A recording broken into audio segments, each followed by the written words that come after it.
again. Going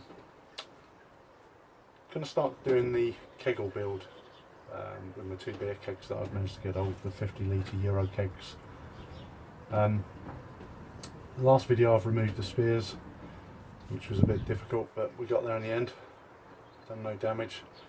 Then I started to clean them up a little bit with some sandpaper, just to get rid of the paint on there, and just generally give them a shine up, or clean up. Quite like to make them really shiny, but it's the time to polish them and the equipment, etc. I've tried with kind of a buffing wheel on a drill, done a reasonable job, but to sand them I just used an orbital sander with a coarse paper on, and then got down to a fine paper. It's not done too bad, as you see in a second, but then whilst I was at work, most of the time I spend at work, my free time there, I tend to think about the brewing, and I wanted to build the HLT and the boil kettle, both electric. So I've been sitting down thinking about that, reading lots. The HLT, going to put the Hermes coil in there, which I may need in the future, or keep the mash temperature up if it starts dropping, etc. So I thought I'd start from the beginning and put everything that I can in there, as cheaply as I can as well. But so with that in mind, I thought the HLT, the lid, when I take the top, I cut the top off the keg, I'm not really going to need a massive great hole in the lid, because we're only putting hot water in there, or water in there to make hot, and I'm going to get an old saucepan lid, so it sort of seals a little bit better than the sort of off-cut from taking the lid off. Hopefully it will keep the steam down a little bit as well, and keep the temperature in. So with that in mind, I thought the HLT, as it's only water in there and it's only going to be steam, the lid opening doesn't need to be that big, so I've decided to do that with a 200mm saucepan lid. So I'll show you that one in a sec. The boil kettle will obviously need a larger opening, because as we boil we want to remove all the volatile off flavours with the DMS, so we want the steam from that we want to evaporate out the way, probably use an extractor or something over the top, but there we need a bigger opening, so I was looking at doing 250mm opening for there.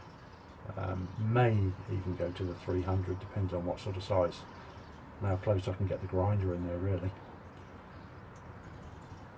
Keep watching and I'll show you how I made a jig to take the top off. I work with wood, so everything I tend to do, if I can, I use sort of the skills set that I've got, so I tend to make jigs and things if I can possibly make something for something. So keep watching.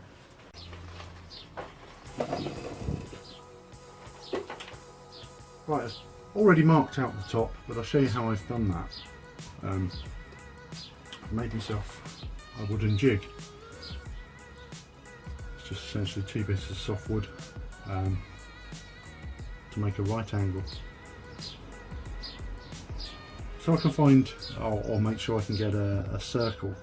There are a few different ways of doing it, but I'm going to use this jig here for the angle grinder as well. I'll mount that on the side, which I'll show you in a bit.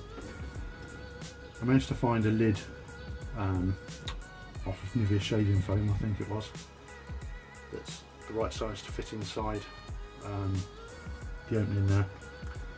And I've just held that on just with a washer and a screw, and I've made a note of a 300mm diameter and a 200, because I'm going to do a 200mm aperture for a lid and then a 300mm aperture for a lid on the boil kettle. This one's the HLT. So I've attached just a pen on the end there, just a permanent marker. We drop that in there. Once that's there, simply just follow around with a bit of calculating, that come up with a 200mm hole or mark. I quickly go and mark on the HLT, the boil kettle, which will be a bit bigger. So I'm just going to move this across to there, which should give us a 300mm diameter. This keg here is what I'm going to use for the boil kettle. So as I mentioned earlier, we want to make the aperture in the top bigger so that we can get rid of the DMS, which hopefully will boil off when we do the boil.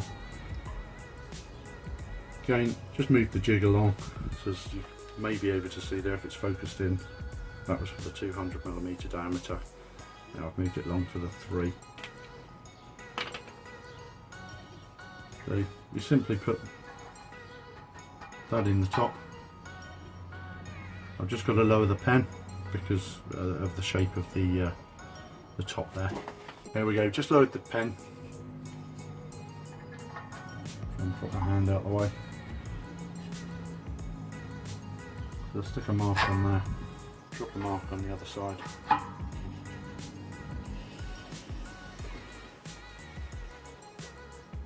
And as simple as turning that around in the middle.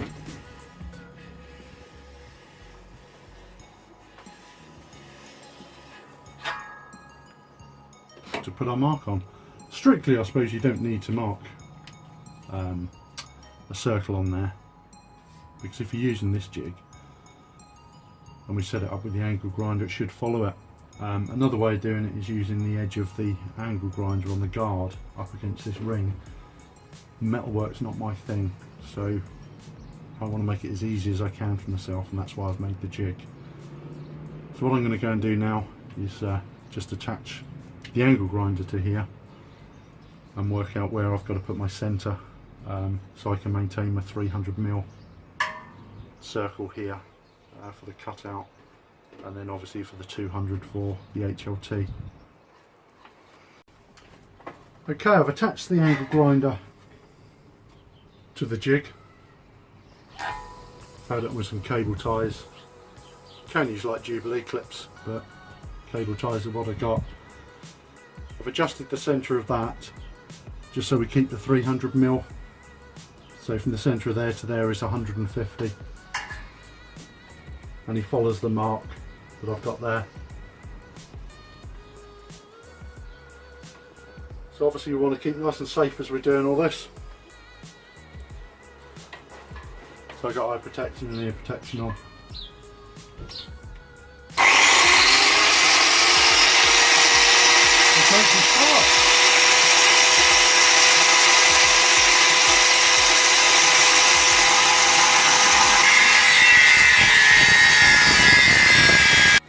Well, there we are. Just managed to take the first top off. Probably, well, I'm not sure how long it took me. I'll try and remember on the next one. It's come out pretty neat. I'm very pleased with that. Considering I don't really do metal work. So it's come out alright. We're just supporting the lid because we're using that as the pivot point for the centre. It was supporting it with the jig as we went round. I had to hold on to it so it started to drop in. So we haven't done too bad. What I'll do is I'll crack on with the next one, and then I'll get back to you when I've done. Well, there we go, the tops are cut off both the kegs. I've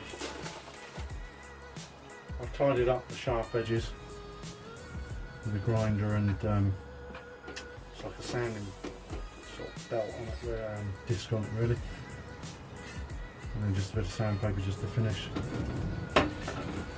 Same with the little one. So now what I'm thinking of doing is the large one for the boil kettle, just so it just doesn't drop down. I'm going to look at attaching these washers, the stainless steel washers, onto the top there at 3 points, and hopefully that will stop it dropping in The little one, which will be our hot liquor tank, that one there, I'm going to get a 200mm diameter saucepan lid and pop on. Didn't go too bad. Just got dirty, so I changed and then got dirty again. But we're there. Thanks for watching and hope you've enjoyed it. Thank you.